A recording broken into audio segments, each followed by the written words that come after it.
Om Swastiastu.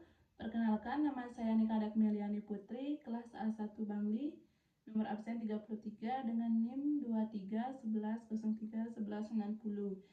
Di sini saya akan membuat video mengajar yang dimana saya mengambil materi dari materi IPAS kelas 3, yaitu ada di bab 8 Bentang Alam Indonesia. Dan di sini juga saya mengajak salah satu anak SD kelas 3 atas nama, siapa namanya, Dek? Saryati Lestari. Saryati Lestari. Jadi kita mulai aja belajarnya ya. Dimulai dari bab 8, yaitu Bentang Alam Indonesia. Jadi Indonesia memiliki beragam bentang alam yang indah dan unik. Jadi bentang alam adalah bentuk permukaan bumi yang beragam seperti gunung, pantai, dataran rendah, dan lain-lain. Keberagaman ini disebabkan oleh beberapa faktor. Jadi keberagaman bentang alam di Indonesia ini disebabkan oleh beberapa faktor, diantaranya letak geografis. Jadi Indonesia terletak di antara dua benua Asia dan Australia, dan dua samudra, Hindia dan Pasifik. Jadi bentuk samudra tuh kayak laut kayak gini. Terus aktivitas tektoniknya, pergerakan lempeng bumi menyebabkan terbentuknya gunung, pegunungan, dan palung laut. Jadi tahu nggak kenapa jadi adanya gunung? Jadi karena adanya pergerakan lempeng bumi menyebabkan gunung itu terbentuk. Jadinya ada gunung, pegunungan, dan palung laut seperti itu. Lanjut.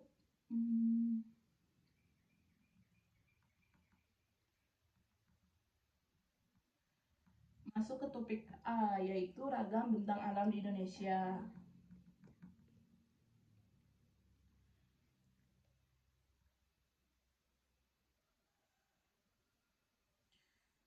Jadi ada beberapa jenis ragam bentang alam di Indonesia. Yang pertama ada gunung. Jadi di Indonesia itu memiliki gunung, baik yang masih aktif maupun yang sudah tidak aktif. Maksudnya gunung yang aktif itu kayak gunung bisa meletus. Ya logikanya seperti itu, gunung yang bisa meletus. Tahu kan gunung yang bisa meletus? Gunung Agung bisa kalau di Bali ya. Terus Gunung Batur, kayaknya gunung aktif atau nggak aktif ya, itu kayaknya masih aktif deh. Terus yang kedua ada pegunungan. Rangkaian gunung-gunung membentuk pegunungan. Pegunungan seringkali menjadi pembatas antara daerah-daerah.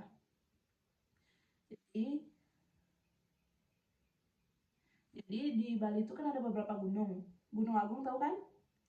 Jadi Gunung Agung itu letaknya di Karangasem. Terus ada juga Gunung Batur yang letaknya di Kintamani. Terus ada dataran rendah.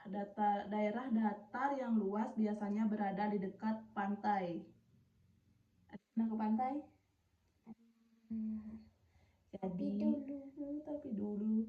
Jadi kalau dataran rendah yang luas biasanya berada di pantai. Kalau di pantai itu dataran rendah dan namanya. Kalau dataran tinggi kayak di pegunungan itu dataran tinggi. Kalau di Kintamani itu dataran tinggi namanya. Terus ada pantai, lembah, sungai, danau, rawa. Terus tadi kita masuk ke topik A ya, apa namanya tuh? Ragam bentang alam Indonesia. Itu tadi ragam bentang di alam Indonesia yang tadi Kak bilang tuh ada dataran rendah, dataran tinggi. Tahu kan dataran rendah tadi? Di mana dataran rendah? Dataran rendah. Pantai. Jadi kalau dataran rendah tuh pasti tempatnya tuh di dekat-dekat pantai. Terus kalau dataran tinggi? Dekat penggunungannya. Jadi kalau udah dataran tinggi itu berarti daerah pegunungan. Terus ini ada juga gunung dan pegunungan. Gunung adalah bentuk permukaan bumi yang menjulang tinggi. Beberapa gunung di Indonesia masih aktif. Yang tadi Kak bilang kan, kayak Gunung Agung tuh masih aktif. Kayak di Indonesia tuh banyak kayak gunung berapi yang itu masih aktif. Keempat ada pantai. Sering ke pantai kan? Pernah lah ya ke pantai. Iya. Sungai, danau, Tapi lembah. sekali aja. Sekali aja.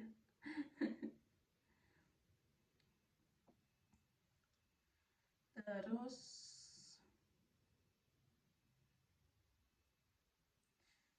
ada juga manfaat bentang alam. Jadi bentang alam Indonesia memiliki beberapa manfaat ya. Di antaranya ada sumber daya alam. Jadi gunung dan tanah vulkanik menghasilkan sumber daya alam yang berlimpah seperti mineral, bahan tambang, dan lahan pertanian yang subur. Jadi misal kalau gunung itu katanya sih, misal kalau erupsi gitu, vulkanik itu kan jadinya numpuk tuh, katanya itu bagus buat nanam kayak itu dah yang jadi tambang, lahan pertanian kayak gitu. Terus ada pariwisata. Jadi di Bali itu salah satu tingkat wisatanya tuh tinggi ya, wisatawan mancanegaranya tuh tinggi. Pariwisata ya. Terus ketiga ada sumber air. Sungai dan danau merupakan sumber air bersih yang penting bagi kehidupan manusia dan makhluk hidup lainnya. Jadi sungai dan danau merupakan sumber air. Jadi kalau nggak ada sungai dan danau, kita mau minum apa di? Mungkin kalau air di PDAM tuh kalau setahu saya ya datangnya tuh dari sungai atau danau lalu difilter di PDAM.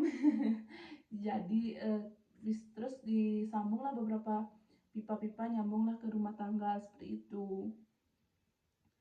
Terus pelestarian bentang alam. Jadi kita perlu menjaga dan melestarikan bentang alam Indonesia agar tetap lestari untuk generasi mendatang. Seperti kamu kan contohnya kamu seperti generasi mendatang harus melestarikan bentang alam Indonesia.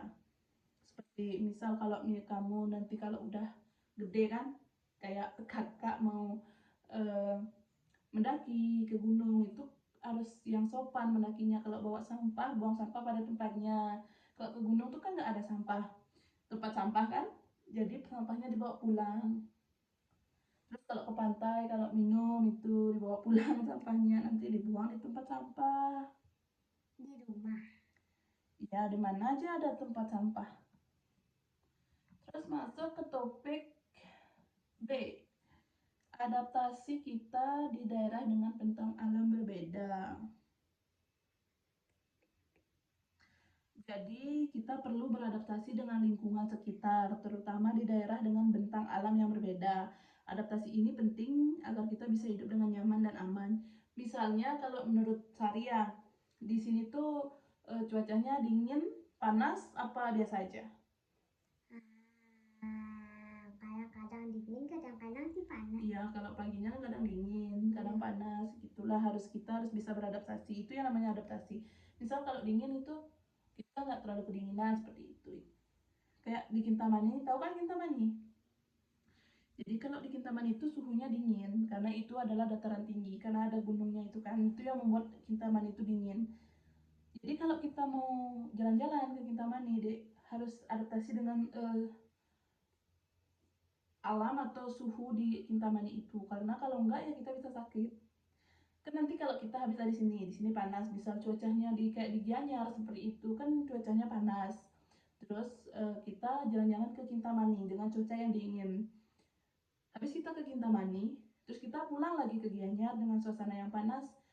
Eh, Setahu saya ini ya, setahu saya kan soalnya temen Kak pernah ngalamin, dia habis dari Kintamani jalan-jalan terus balik lagi ke tempat rumahnya dia di Gianyar dengan suhu yang lumayan, bilanglah panas seperti itu.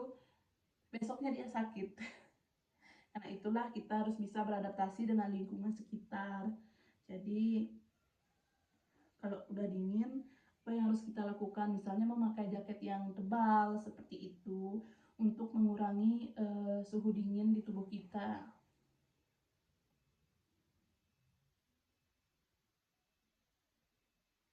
Jadi beradaptasi itu tidak hanya tentang tempat tinggal dan pakaian, tetapi juga tentang kebiasaan dan cara hidup. Contohnya, pola makan. Jadi kalau mau bikin taman itu jangan kamu makan es. Taman ini kan dingin. Nanti kalau adik makan es, sakit kan? Tambah batuk, pilek, sakit kepala. Kalau ada yang di suasana kayak suhu dingin, suhu dingin ya, kita maninya lupa. Suhu dingin, biasanya kita minumnya teh hangat, susu, kopi, itu kan kayak menghangatkan tubuh kita yang dingin gitu. Kalau kebalikannya, kalau kita di suhu yang panas, jadi harus uh, ambil dulu, matiin dulu, matiin dulu nih, sikor gitu. Jadi matiin ada dulu. Iya, ntar lagi ya. Inilah guys, contohnya anak-anak zaman sekarang udah SD bawa HP, PC-an setiap hari. Tapi nggak boleh sering-sering pakai HP, oke?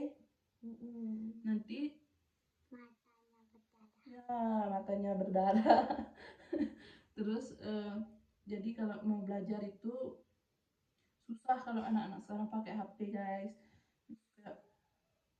Dia nggak males loh belajarnya, kayak disuruh belajar dulu ini, ntar dulu gitu kan. Itu udah pengaruh HP, pengaruh media sosial. Sekecil ini loh dia udah bisa buat TikTok, buka TikTok, PC-an sama teman-temannya. Kita lanjut lagi kan ada suara HP tadi ya. Jadi kebalikannya, misalnya kita ada di Denpasar, di Gianyar, itu kan suhunya lumayan hangat atau panas. Jadi kalau di suhu seperti itu normalnya kita makannya ya janganlah terlalu banyak makannya dingin-dingin, kayak air putih itu aja. Yang kan bisa, kalau panas tuh haus ya, cepet banget haus, keringetan kayak gitu sehari. Jadi minumnya tuh kayak air dingin gitu, tapi janganlah setiap hari gitu, nanti sakit. Terus ada menghargai budaya lokal. Udah malam ya? Belum. Menghargai menghargai budaya lokal. Jadi tidak sih perlu mempelajari atau tidak sih perlu mempelajari atau harus tahu itu budaya lokal, tapi seenggaknya kalau kita pergi ke daerah-daerah lain, di desa lain gitu, misalnya kan, misal kita dari Bangli mau ke Kintamani, itu kan udah pasti budaya dan lokalnya itu berbeda Sari. Jadi kita harus menghormati kebiasaan dan adat istiadat mereka. Jadi jangan Sari baru gini campah, tahu sampah Sari? Enggak. Misal kalau ada lewat itu, apa sih tuh gini nggak sing cara ini, nggak boleh gitu ya. Terus harus menghormati kebiasaan dan adat istiadat masyarakat di sana. Terus menjaga lingkungan juga. Jadi kalau kita misalnya jalan-jalan ke desa lain, misal ke kota gitu, jadi kita harus menjaga lingkungan di sana. Karena kita pendatang di sana, kita jalan-jalan menikmati suasana di sana Sari. Jadi seperti yang tadi Kak bilang kan, kalau misal ke pantai itu makan minum itu sampahnya, kalau ada tong sampah dibuang di tong sampah. Iya, kalau nggak ada dibawa pulang lagi. Nanti di rumah kan ada tempat sampah, buang di sana gitu. Terus topik C atau terakhir ya, pengaruh bentang alam dengan keberagaman budaya. Jadi, Sari, bentang alam sangat berpengaruh terhadap keberagaman budaya di Indonesia. Bentuk permukaan bumi. Ayo, apa bentuk bumi? Bu? Katanya sih bulat guys, itu masih simpang siur Sari. Soalnya ada yang bilang bumi itu datar. Tapi kalau kita lihat ya, sebenarnya sih bulat kalau menurut saya. Tapi masih simpang siur, katanya ada yang bilang bumi itu datar, bulat itu. Saya juga nggak tahu, tapi menurut saya bumi itu bulat. Jadi ini ada beberapa contoh pengaruh bentang alam terhadap keberagaman budaya.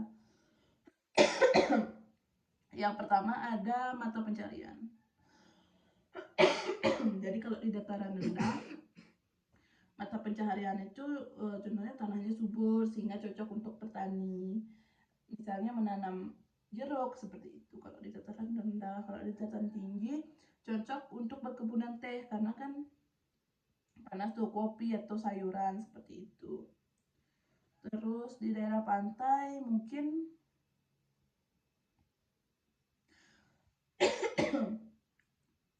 Dulu dari tadi. Maaf guys, batuk. Kalau di daerah pantai mungkin daerah pencarian utamanya itu adalah perikanan seperti nelayan yang menjala ikan, memancing seperti itu. Terus dua, ada rumah atau permukiman daerah rawan banjir. Di sini tuh nggak pernah ada banjir guys. Kalau di kota mungkin ya. Iya, di kota sama Di mana? Di mana? di kota Saring sama di Denpasar. Iya, di Denpasar sering terjadi banjir karena mungkin kalau di sini kan namanya aja pegunungannya guys. Namanya aja pegunungannya Saria. Pasti tuh untuk adanya banjir itu gimana ya, nggak mungkin itu loh. Terus pakaian, itulah yang tadi Kak bilang, kalau pakaian di daerah dingin harus pakai apa kalau di daerah dingin? Pakai jaket. Pakai jaket. Pakai di kaki Pakai kaos. kaos. Pakai di kepala Pakai topi. topi. Terus kalau di panas pakaiannya yang ringan atau tipis. Nah, jangan kamu kalau di tempat panas kamu pakai jaket tebal, keringetan kamu sakit nanti. Terus pakaian adat, jadi kalau pakai pakaian adat itu kalau hari raya. Kalau purnama pakaian adat nggak ke sekolah? Hari apa pakaian adat ke sekolah? Kamis. Kamis. Jadi kalau di Bali tuh kalau hari Kamis harus pakaian adat Bali ya guys. Jadi bentang alam memiliki peran penting dalam membentuk keberagaman budaya di Indonesia. Keunikan setiap daerah menciptakan budaya yang beragam dan kaya. Pemahaman tentang pengaruh bentang alam ini akan membantu kita lebih menghargai kekayaan budaya Indonesia. Jadi, Sari harus menghargai kekayaan budaya Indonesia, melestarikan, menjaga, seperti itu. Jadi untuk video pembelajaran hari ini kita selesaikan di sini ya Sari ya. Terima kasih Sari. Sama. Jadi sekian video dari saya tutup dengan Brahma Santi. Santi, Santi, Santi, Om.